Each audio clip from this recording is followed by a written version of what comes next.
Tabletop Spotlight, brought to you by Dragon's Lair Comics and Fantasy.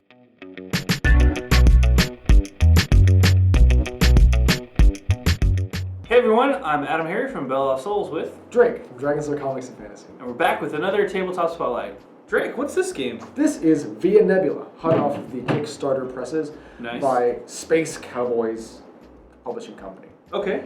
It's a lot of stuff that we've seen before. It's a lot of worker placements, a lot of tile placement, management, that kind of thing. It's elements that we're familiar with in a unique, synthesized way. Interesting. The idea is that you are like a builder, a craftsman, an architect, brought to this valley that is enshrouded in mist and obscured. And the people of Nebula, as it is called, want your help, or all of your help. Okay, the players. To build infrastructure, build town, build it up and push the mists away. Okay, so you're kind of exploring. There's some worker placement. There's some building going on. This is also tile-based. So it's a lot of things that you said, like we've seen in other games before, and it's all kind of just boom in here now. Yeah. And it's going to be its own unique take, obviously. Yeah. So it's always a little bit different. Yeah. Plus, I mean, it's a Kickstarter. It's familiar. It's something that would be easy to pick up. It's something that's once you kind of get going through it, it's like, okay, I understand. Well, this is a bit of a mystery right now, so I am very curious, and I do like some mysteries. So let's take a look. It is. That's where I was going with this one. Let's take a look inside Via Nebula. All right, Drake, we got Via Nebula, Martin Wallace from Space Cowboys Publishing. Again, looks pretty cool. Let's flip it over real quick. Look at the back of the box. We cheated and took the plastic off already. Haha. I know some of you like to see the deplasticking.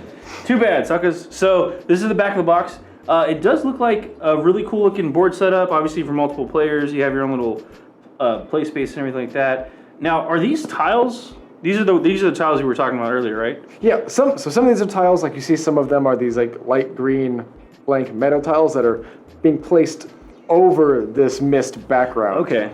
And then there's certain building sites that start revealed, and those are like your start points. And so you see each one is kind of bridging gaps here and connecting it along the way. Okay, so this is actually kind of cool because it sounds like as you reveal those tiles, the mist areas, they can actually change every time you play.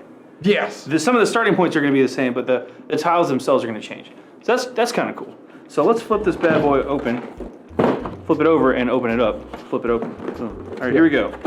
Via Nebula. So what do we got in the box here? By the way, game rules. Yep. Big oversized rule set. Not terribly thick though. Not a lot of stuff. Not a lot of pages here. We're looking at about 12 pages, and we'll go through that in more detail in a moment. Easy to read. Yes. We've got the game board. This is kind of neat. The board itself. Kind of traditional style. Oh, flipped it. Oh, it's double-sided. It is double-sided. That was throwing me off. I was like, where's the back? Yeah, so it is double-sided. One side is described as the beginner board, and one side is the expert board. I'm not quite sure how this all goes, but you can kind of see here at home. But I see a lot of gribbly little grabblies. So, and then there's this other section here that looks like card placement area. I don't know if this is upside down. I think it is. But, and then the other side, hello camera, boom. Okay, so less gribbly grabblies. Well, that's their name for them now. I don't know if that's accurate or not, but you can kind of see it's a cool board, cool size board. Some of these zones are already open that you can see to start, and then again with the tile placement stuff, definitely seems like there's more revealed on this side, so maybe this is the beginner side after all. We'll see. I'm not sure. We'll figure it out. I don't know. I can't tell. We can't tell. We can't count the tiles quick enough to tell you, but we will find out at a glance. All right, so these are the player cards. Cards, yeah. So you have these 4 different architects you're playing as.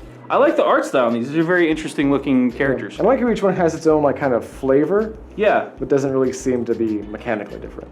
Yeah, and then they're double-sided, obviously. I'm not sure why. There's a couple of dots here. Different dots here. Oh, it's probably for the number of players. So you've got like a 2-player game versus 3 to 4 players. 3 to 4 player. So you hang on, look at that 3 to 4 player side, and then you can kind of see just to compare real quick.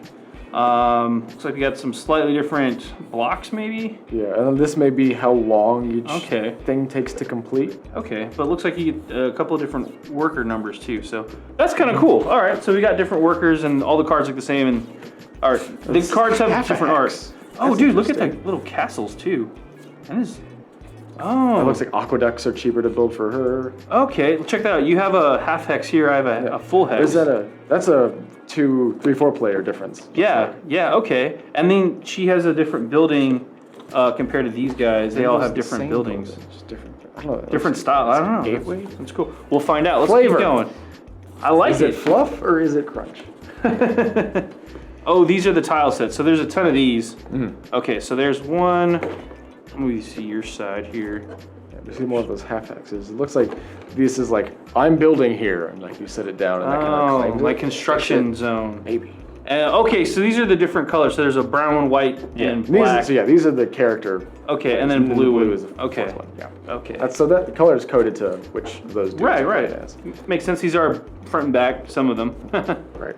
As much as they really need to be when you're placing them down. Yep, we've got a deck of cards here. We'll take a look at that in a second. We have a lot of wood meeple dudes. We got house meeple and heeple. No, I don't know. Something. I like that blue. Meeples? Yeah, that's Pretty cool. blue. This is clearly.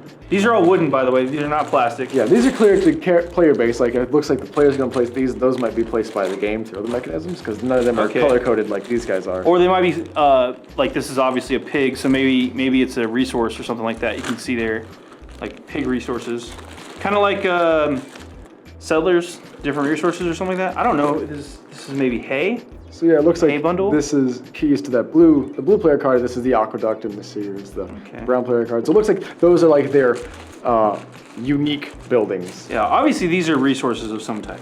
I'm not sure what they are yet, but we'll find out when we flip through the rules. Here, this is very cool. I do like the vacuum sealed thing. This makes storage a million times easier for these board games when everything has a place. Look at this thing for the tokens. This is my favorite part. Like this is so well crafted. It's very impressive, yeah. It's so it even got like actually the grab name one of embossed. those. I think they fit. Do they fit? It's here. We got the Palisade. Where would that go? I don't know. No. I don't. Oh, maybe they're for the other tokens. Ooh, punch out. Something. We got little people. Yeah. We got our workers. Well, this is really This cool. is definitely a pig. That's all that matters. This is for the pig. Oh, because you put all of them in here. Okay, But so these are like player based, so probably all things out of there. yeah, so like you put all of your pigs, so all of your hay bales would go in there. Because I'm not seeing anything that corresponds to any of these. Okay, and then so like all of your stone would go in that one. You'd put them all. You'd fill them up that way. Yeah, these are resources.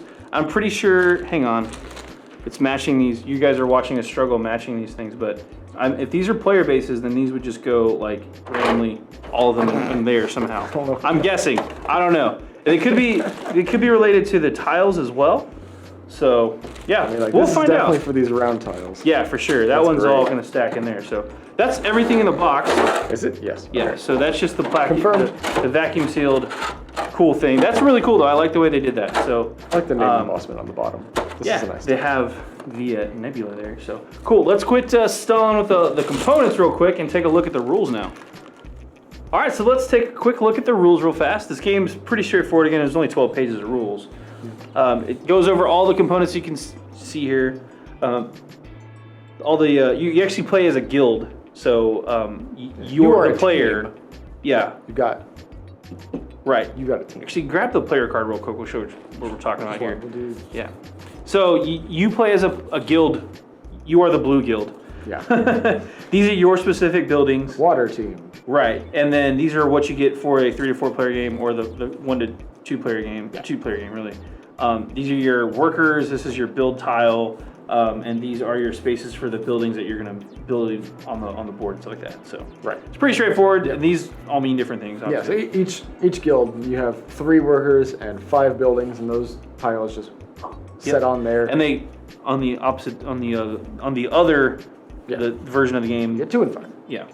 Anyway, moving on. That's what that's for. That makes sense. You're playing as a guild. All the different components we went through, all that stuff when we were flipping through. This is how the board's kind of laid out, and you have different zones and everything like that, like ruins or exploitation zones, or you can get farm animals and stuff like that. Yeah. Again, to gather those resources and to complete your buildings, basically. So pretty straightforward. Game setup goes over all that. This is just how to play. It's pretty simple stuff. The game turn, the point of the entire game is to get more points than your opponents, obviously. Like most games. Yeah, your victory points or your glory or prestige, whatever you want to call it, you're going for points. And on your turn, you have 2 actions, and you have to use both actions. So it says here, on your turn, you must carry out 2 actions from the 6 at your disposal. Exploring a petrified forest, which is one of the special tiles, costs both actions. Yeah, it takes twice as long. Yeah, but it's kind of a big deal because resources. Right. But some of the actions, all the actions you can take, you can place a craftsman, you can place a building site, explore a fog bank, explore the petrified forest, again, that costs 2. Transport a resource from one of your building sites, or construct a building. So it is a very worker placement, resource management heavy game. Yes. With a bit of exploration as well. Yeah, but I like how that exploration feeds into this kind of necessity where you develop this infrastructure, because when it says you transport a resource, you have to transport it actually across the board. You can't just like teleport. Like you have to have a clear path of meadows between that resource site and your building site that follows. And anybody can use those yeah, once they've been exposed, anybody can use them. Yeah, just like you said. So it's kind of important. Yeah. But that's pretty much it. And it talks about all the different actions and how it kind of explores or explains how all those work. How does transportation and resources and all that good stuff work. So again, you have to have that full, clear path. You can't just say, I'm going to skip through this fog bank. So it doesn't work like that. Talks about scoring. Drake and I were talking about this. The scoring is similar to maybe like Carcassonne. Maybe not as complicated as scoring because it's all right there for you. Yeah, it's pretty straightforward. But this is like a good mix of say like Carcassonne with the tiles and stuff, and then Belfort with the worker placement, resource management, and then if you're not familiar with this, like Lords of Waterdeep with more exploration. Yeah. So where you build the board. Exactly, and it's very straightforward. If you play Lords of Waterdeep while playing Carcassonne. Yeah, it's kind of cool actually. I like both. I like all those games. And then we didn't open up the deck, but we actually have pictures of all the cards you're going to see. Yeah. You can tell it's great artwork, and they each of the cards do different things. Obviously, each player is going to get dealt some private contracts, which they can complete for bonus points at the end of the game. This is unique to them, much like in Lords of Waterdeep. Bingo. Whereas you have public jobs. Yes. Basically. Neutral contracts. Right. That you everyone can pick up. See, and everybody can grab. Yep. So these are very cool. They cost resources to complete, just like Lords of Waterdeep, and you get bonus points and advantages for doing that. So really cool stuff. Again, it's only like a 12-page rule set or rule book. It's not even a full 12 pages of rules. It's very, very kid-friendly, I think. Yeah, very family-friendly. Yeah, very visual. Big text, lots of pictures, easy to read, easy to learn. So that's Via Nebula. Yeah. Let's hop out for a really quick recap. So that was Via Nebula, the new game here. It was originally a Kickstarter, like you said, but it's out now, right? We have it. You guys have it because you Kickstarted. Yeah. It's out funded. If the retailer backed it, it's not being distributed through like the normal game. It's not in like a regular publishing schedule, but the first batch is out. Okay, so the first batch is out. Hopefully, if your store backed it, they'll get some copies of it. Yeah. If not, we got a lot. But it seems like a pretty cool game. It's definitely retailer friendly. So. Let's crunch some numbers on this real quick. The price point on this one is $59.99, full size price for full size game. Nice, and it's 2 to 4 players as we saw. Yeah. And which actually pretty significant rebalancing between that. Like, it really takes into account. I don't, sometimes that can get cumbersome, but I think that's just indicative of how well it was developed. Yeah, it's got a lot of replay value for sure. You're talking 12 and up as well for the play. But again, I think if you can read, you can probably get your head around this game. Oh, yeah. So. This wouldn't be a hard game for families. For sure. And you're talking about an hour most games. Yeah, so more than likely. Yeah, I wouldn't expect it to go over that. So, but that's pretty much it for Via Nebula. Really cool game in stores now. Go check it out. I'm AdamHarry from Bella Souls. I'm Drake with Dragons Lair Comics and Fantasy. Thanks for watching. Have a good one. Tabletop Spotlight brought to you by Dragons Lair Comics and Fantasy. Thanks for watching.